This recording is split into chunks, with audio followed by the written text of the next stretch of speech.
Então, só para contextualizar, nós começamos a trabalhar juntos em 2013. Tu foste o meu primeiro business partner.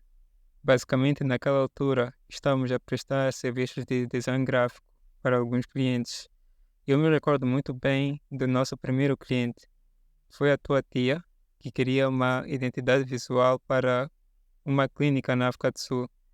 E eu lembro bem desse projeto porque ele foi um daqueles que, para os designers, é como ganhar na loteria. Fazes um projeto de ponta a ponta, com o brief bem especificado, tens liberdade criativa e, quando entregas, não tens nenhum tipo de alteração e ainda és bem remunerado pelo serviço prestado.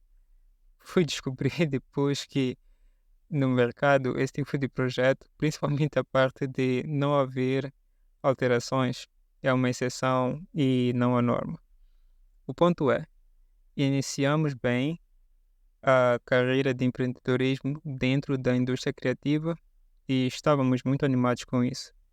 O tempo foi passando e acabamos seguindo em caminhos diferentes, cada um de nós a trabalhar com outros projetos de startups.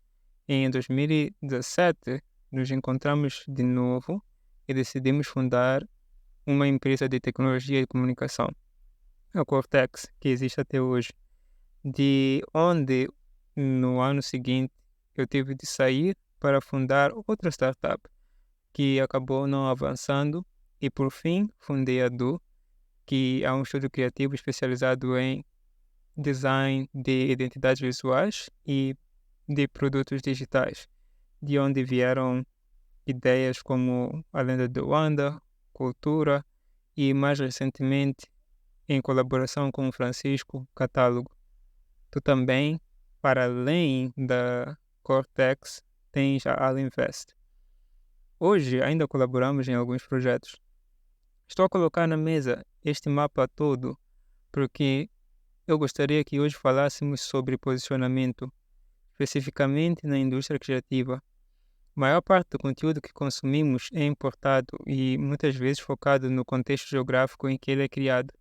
Por exemplo, Chris Doll, do The Future, fala muito sobre encontrar um nicho de mercado e ele tende a desafiar os criativos para que sejam o mais específicos possível em relação à audiência que eles querem servir.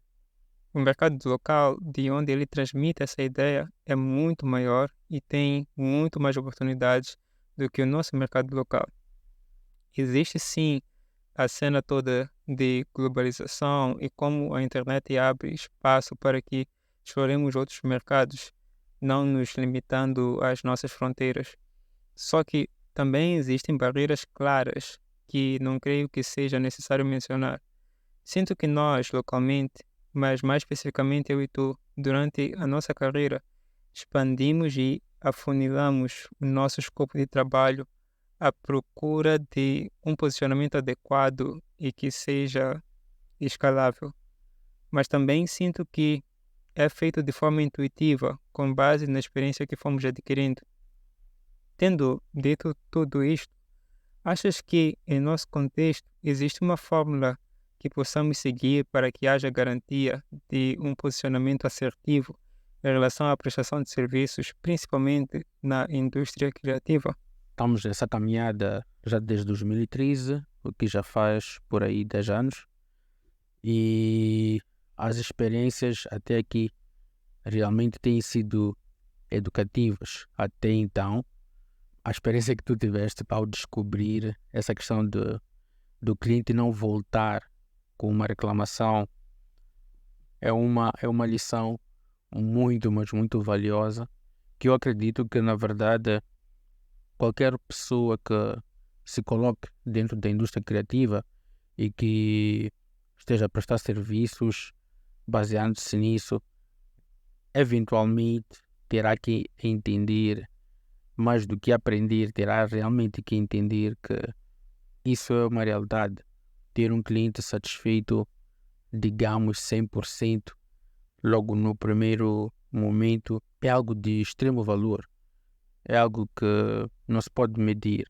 Talvez a ideia de não conseguir entregar um trabalho que seja sempre sem retorno para alguma modificação seja resultado de proficiência, né? A capacidade de alguém entregar um trabalho de alta qualidade devido à sua capacidade técnica, ou seja também porque no fim do dia existe lá um nível de tolerância entre aquilo que é o pedido, a expectativa e o resultado.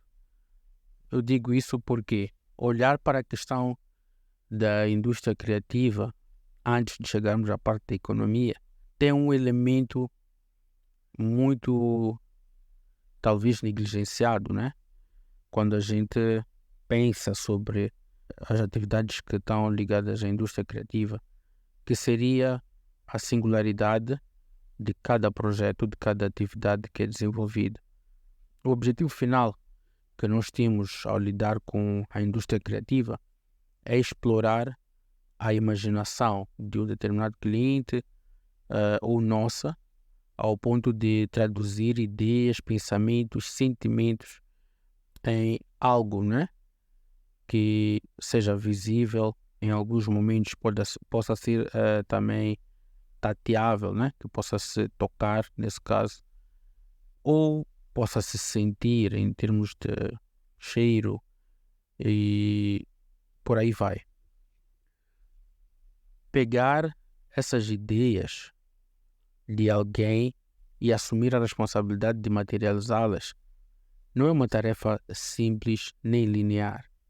Não é uma coisa que se possa fazer com um grau de certeza de 100%, ainda que tenhamos tantos anos de carreira dentro dessa indústria, porque cada projeto é único, cada desafio é único, são singulares, são incomparáveis ao anterior.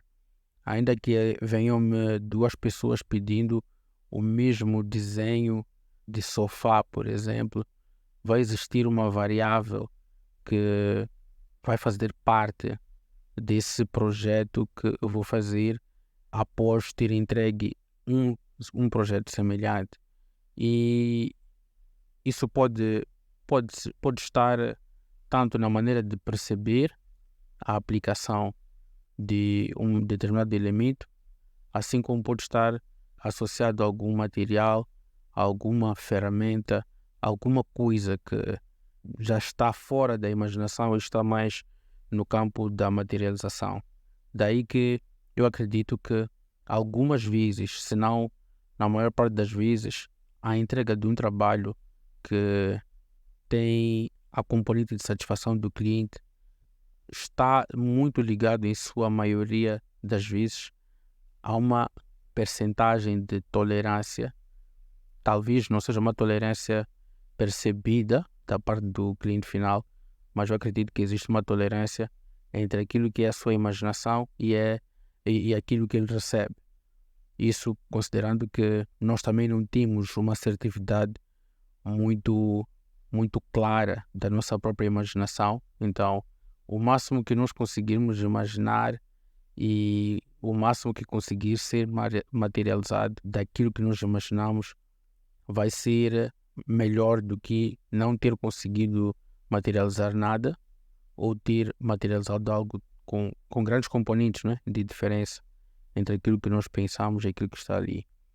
Tudo isso era mesmo para trazer um contexto, né, em relação a esta questão da criatividade, antes de chegarmos à economia, que já vai muito de encontro com a questão colocada sobre se é possível nós identificarmos uma assertividade dentro do contexto criativo para quem presta serviços.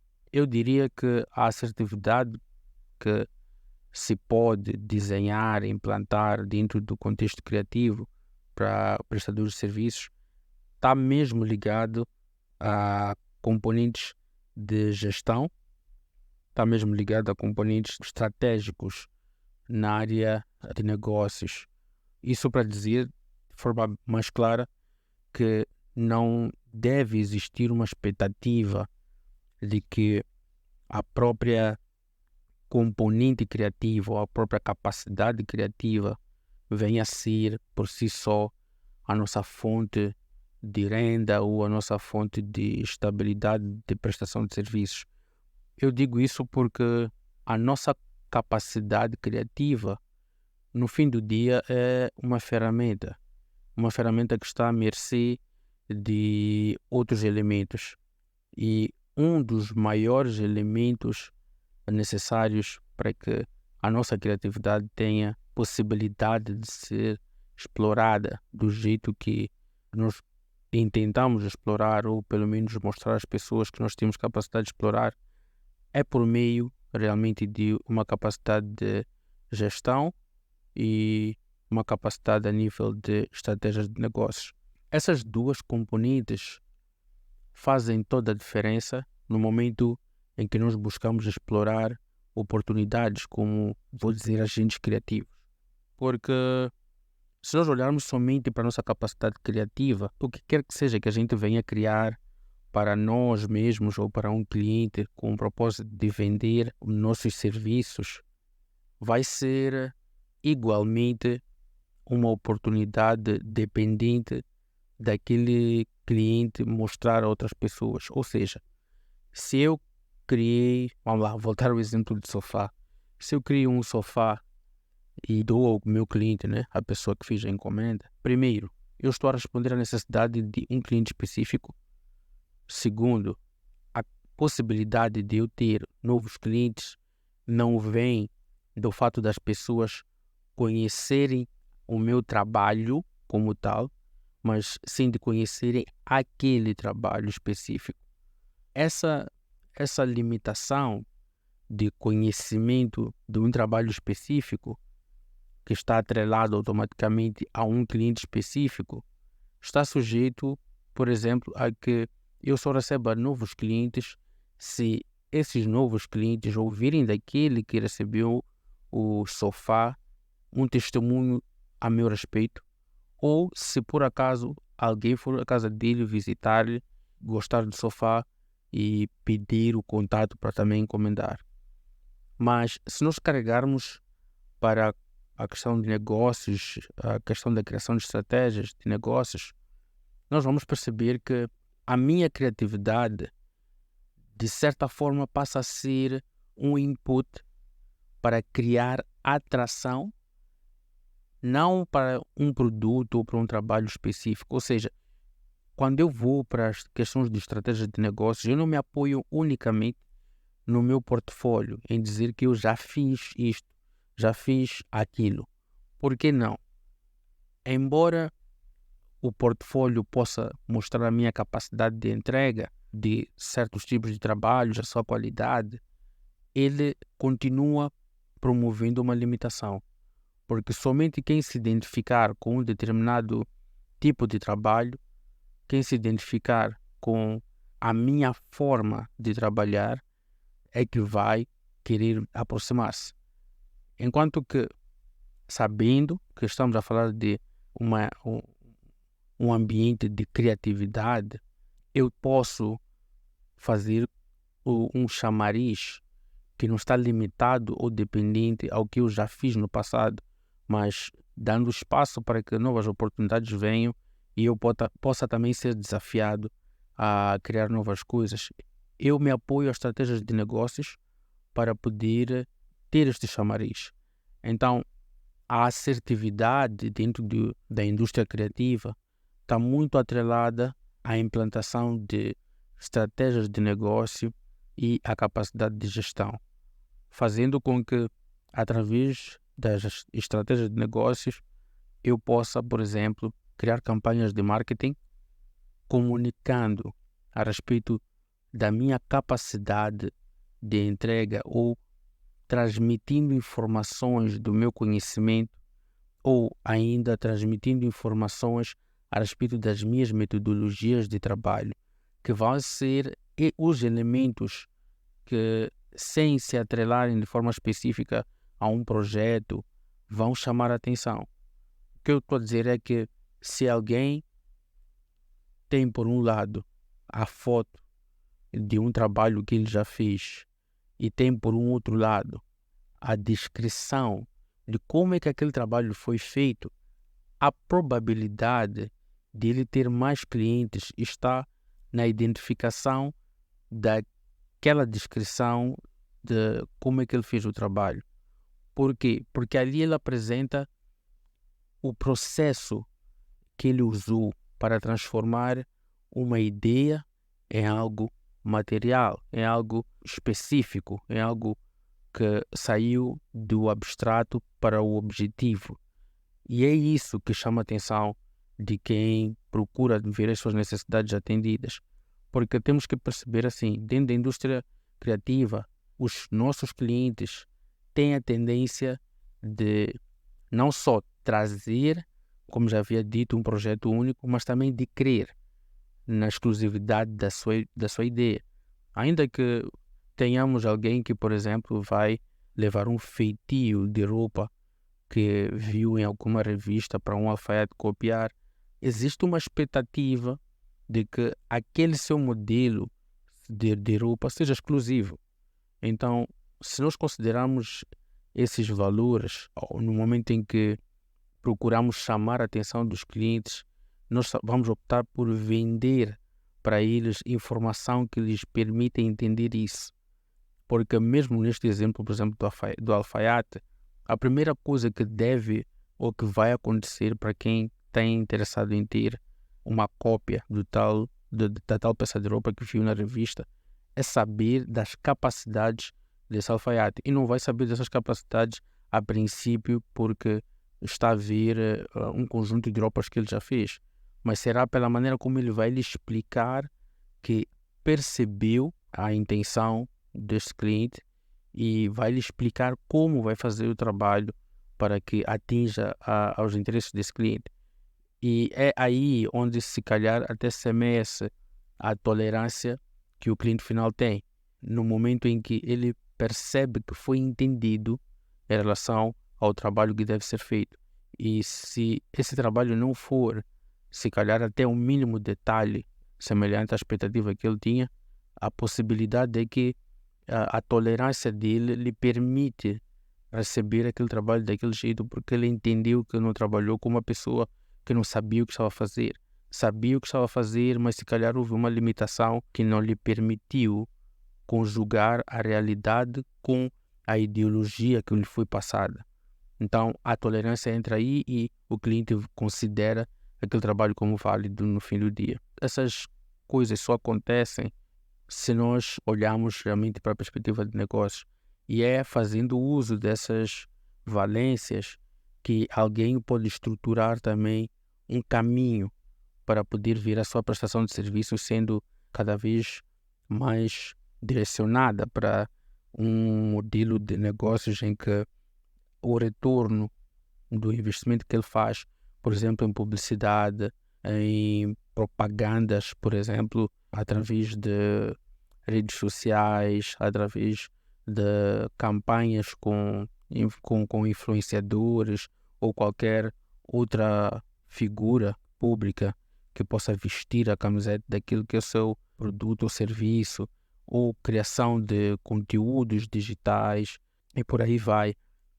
Com base na nossa jornada de empreendedorismo na indústria criativa, percebo que encontrar um posicionamento assertivo é essencial. A abordagem intuitiva e a experiência foram importantes, sim, mas considerando o nosso contexto e as barreiras existentes, eu sei que tu ofereces agenciamento de criativos como uma opção para navegar essas incertezas. Uma agência pode fornecer suporte, recursos e uma rede de contactos que possibilitam oportunidades maiores e mais diversificadas. Só que também é válido questionar se, ao invés disso, aprender sobre business para gerir os nossos próprios empreendimentos como criativos pode ser mais benéfico, permitindo maior controle sobre as nossas carreiras criativas de forma geral. Eu entendo que escolher entre agenciamento e gestão própria é uma decisão pessoal, mas existem evidências o suficiente para afirmar que ambos caminhos podem levar ao sucesso desde que sejam bem estruturados. Como é que alguém, tendo essas duas opções, pode tomar uma decisão informada considerando todas as variáveis possíveis, pelo menos as mais importantes. Bom, para esta questão do agenciamento, não é? Segundo aquilo que eu já tive a oportunidade de observar, o que acontece é que as pessoas que atuam na área criativa têm maior tendência de dedicar as suas capacidades ou técnicas para realmente entregar resultados ao cliente final. E ao fazerem isso, deixam de lado o elemento que produz alguma espécie de proteção para si, que no fim do dia se liga muito a esta questão do colocar-se sujeito a alguém ou fazer por conta própria o agenciamento, que é na verdade o mesmo que estivemos a falar há pouco tempo sobre a questão da assertividade, que seria a capacidade de negociação, não é? Falamos de outros elementos na questão da assertividade, são a capacidade de gestão e de estratégia de negócios, mas no que diz respeito ao agenciamento, o elemento que eu julgo ser principal é a capacidade de negociação. Isso porque a capacidade de negociação torna, acima de tudo, o agente criativo capaz de se proteger diante de qualquer eventualidade, seja contratual, seja até mesmo de execução das suas atividades, e isso se traduz também em forma de respeito, se traduz em forma de valorização. Se nós quisermos, podemos pensar em ambientes mais desenvolvidos, né? Em Moçambique é muito raro talvez encontrar-se esse cenário, mas nós temos reuniões de equipe que são realizadas em empresas de fora, onde, por exemplo, as equipes criativas são colocadas como participantes de reuniões de tomada de decisão para determinados projetos, onde elas têm algum papel a desempenhar. Não somente as equipes criativas, claramente, mas qualquer membro da empresa que vá participar do projeto ou que tenha alguma coisa a dizer, os chamados stakeholders, né? É daí onde este termo de stakeholders, que a gente costuma dizer como partes interessadas, tem o seu valor. Estes membros da equipe criativa ou de qualquer outra equipe, né?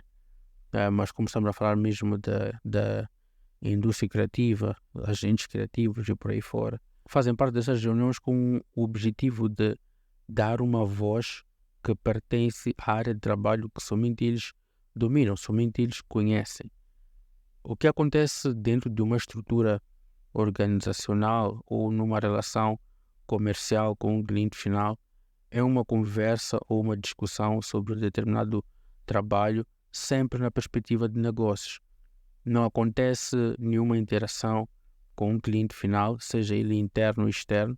Interno seria para quem está dentro de uma empresa, então todos aqueles que pertencem a outros departamentos, outras áreas dentro da empresa que não sejam da área criativa, são seus clientes, então são clientes finais, mas no ambiente interno. E externo seria aplicável para os freelancers e para quem atua como empresa. Então o cliente final é realmente o cliente final dentro do contexto externo.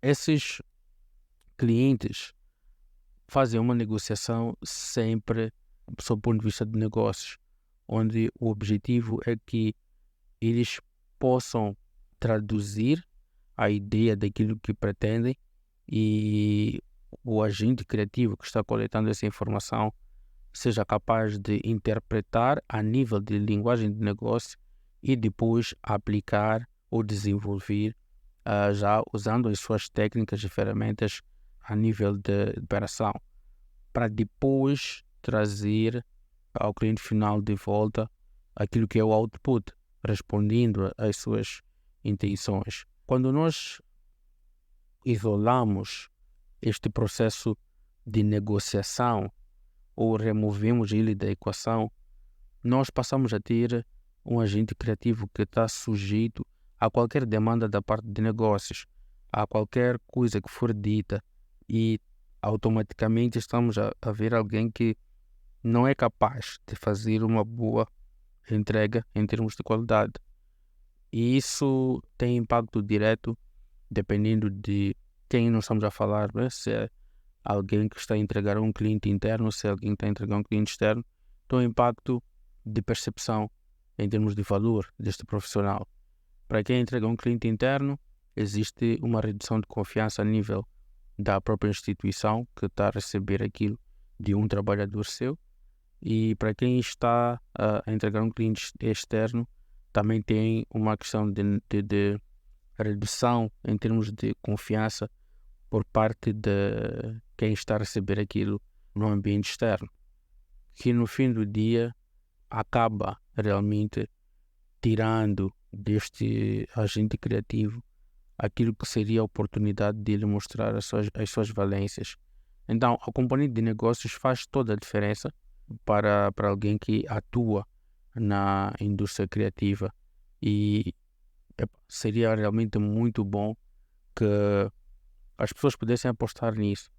A capacidade de negociação realmente poderia ajudar muito, independentemente, como já disse, de qual posição a pessoa escolha, se é para ser agenciado ou se é para fazer isso de forma própria.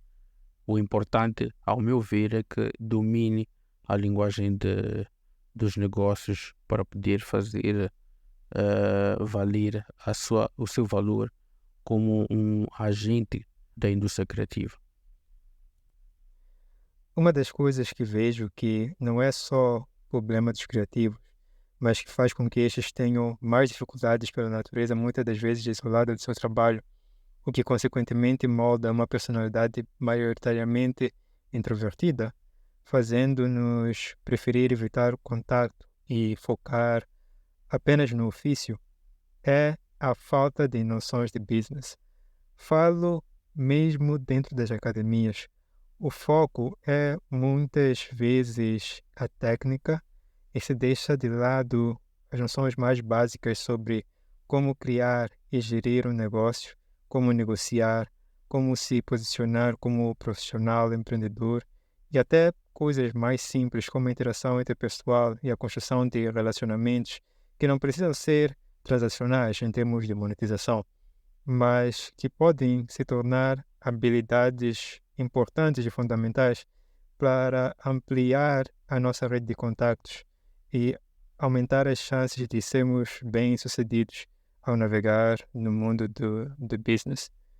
No final, tens profissionais que não sabem calcular o valor do seu trabalho, o seu próprio valor, e se desviam do risco de empreender pela simples falta de conhecimento. Agora, voltando um bocadinho para o contexto em que estavas a falar do nosso percurso, não é? E como nós tivemos estas experiências que foram nos guiando, foram nos ensinando, foram nos moldando. Eu gostaria de fazer um paralelismo ou trazer à luz um dos grandes ensinos que tive a oportunidade de obter em relação a como é atuar na indústria criativa. Trago isso porque acredito que para quem vai sair ou está a sair hoje de um ambiente de ensino estruturado como uma faculdade e dentro da perspectiva, né, de aplicar aquilo que foi aprendendo lá no mundo real, no mercado real, provavelmente vai encontrar dificuldades para poder se adaptar e até entender esta questão. Para a indústria criativa em particular, uma das principais características ou necessidades que se deve assimilar é a interpretação de comportamentos humanos. Se calhar não se fala muito sobre isso porque focamos mais na questão de como entregar um determinado trabalho, um determinado serviço, mas nenhuma dessas coisas pode ser feita se nós não conseguimos, em primeiro lugar, fazer uma boa leitura do comportamento humano do cliente que vem ter conosco e fazermos também uma avaliação da nossa própria personalidade ao ponto de identificarmos que tipo de desafios nós estamos dispostos a incorrer. Digo isso principalmente porque no mercado real nós vamos encontrar pessoas com vários tipos de comportamentos, de temperamentos e personalidades, né, caráteres, e todas elas compõem o ambiente em que nós estamos dispostos a ir e buscar a informação, buscar dados que vão se traduzir em uma resposta de valor para essas mesmas pessoas. E temos que, em algum momento, colocar a nossa capacidade técnica como intermediário entre o nosso cliente final e a nossa personalidade. Porque, dependendo da personalidade que nós temos, o trabalho pode ser realizado, mas uma relação humana pode ser, a partir daquele momento, cimentada para um bom período de tempo, assim como pode, naquele mesmo instante, se transformar em uma relação que vai gerar muitas perdas pela maneira como a pessoa interpretou o nosso comportamento ou recebeu uma ação nossa e está disposta a difamar-nos e a trazer esta ideia, esta percepção que teve na interação conosco como um motivo para nos fazer perder oportunidades de negócio no mercado. Então, para quem está a começar, para quem vai sair do ambiente estruturado, que não vai ter esta percepção logo de primeira, vai ter que, de alguma forma, esquecer algumas das coisas que foram priorizadas como ensino dentro do ambiente estruturado em que ele esteve. Eu quero deixar aqui que, para talvez poupar esse tempo de ter que passar por esse processo de trocar as prioridades, desde já aplique-se é realmente poder conhecer o comportamento humano ou estar se preparando para fazer isso com grande facilidade. Não quer dizer que ao ter esse skill vai-se automaticamente ter sucesso em todos os trabalhos, mas pelo menos vai-se poder minimizar os impactos que se poderia ter sendo desconhecedor dos comportamentos humanos que são trazidos pelos clientes ou até mesmo são provocados dentro de um certo contexto. Esses elementos todos parecem não fazer muita diferença, mas são eles que ditam no fim do dia que tipo de relacionamento vai se ter com este cliente. E para quem opera realmente com criatividade, é essencial manter, acima de tudo, uma boa convivência com a fonte de toda a informação, que neste caso é o cliente final, e garantir também que haja satisfação da parte dele, porque a validação do serviço ou do produto está dependente dele. Começa nele e termina nele. E sem esta aprovação não significa nada ou muito aquilo que a gente for a fazer. Daí que, voltando a tocar naquele elemento de ter se descoberto, não é? Que um cliente receber o trabalho e não voltar é uma exceção, ganha ainda mais notoriedade ou peso agora neste fim do podcast, porque está relacionado a tudo isto que estou a trazer aqui. Então, no fim do dia, a minha tip especial é mesmo essa, que quem quer que esteja começando hoje, aposte como um skill adicional a interpretação do comportamento humano e a avaliação da personalidade. E isso vai ajudar no percurso que vai se iniciar nesta indústria criativa.